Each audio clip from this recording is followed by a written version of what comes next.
agreement with Jubilee, as inaccurately alleged by a section of the press.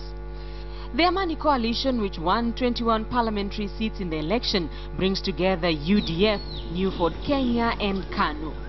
During the Saturday ceremony at Uhuru's residence, KANU leaders were the only ones missing from the Amani coalition umbrella. UDF was represented by its leader Musalia Mudavadi, while Eugene Wamalwa led the New Ford Kenya team. Sources say the finer details of the agreement between Jubilee and the fringe parties are still being ironed out, and it remains unclear what role Mudavadi will play in an Uhuru-Ruto government if the Jubilee alliance survives the presidential petition. But UDF's position could just be a pointer to the political jostling and the post-election deal haggling the country may be treated to, as politicians move to try and secure themselves slots in the new government.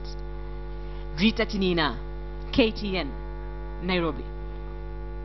Let's stay with that trend, and a new debate has emerged over the effect of the post-election deals between the Jubilee team and the smaller parties that lost in the general election 2 weeks ago.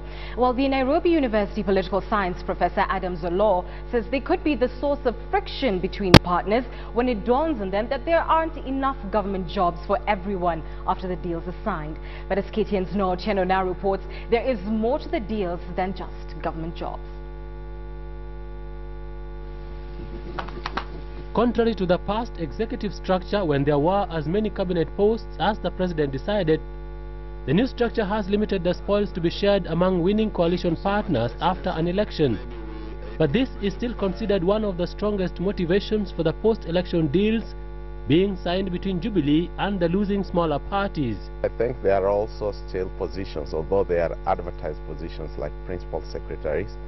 There are also positions like ambassadorial appointments, and therefore these smaller parties, I'm sure, as they enter into these post-election coalitions, they must be bargaining, what do you have for me? For example, if you look at Wavinya Ndeti, she can only look for an executive appointment because even nomination slots are already predetermined. When you look at Omingo Magara, he can only be looking for an executive slot.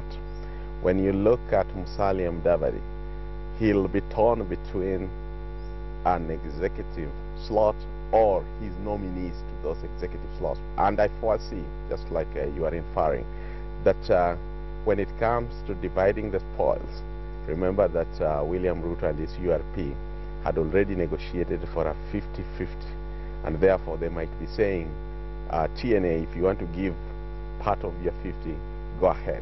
But rest assured that when that time comes, if at all Jubilee is finally declared as the winner, you'll see some kind of falling out in terms of distribution of those executive seats. With the new agreements, the Jubilee presumptive president-elect Uhuru Kenyatta is also seen as a man busy consolidating troops to ensure he has strong support in both houses of parliament, the Senate and the National Assembly.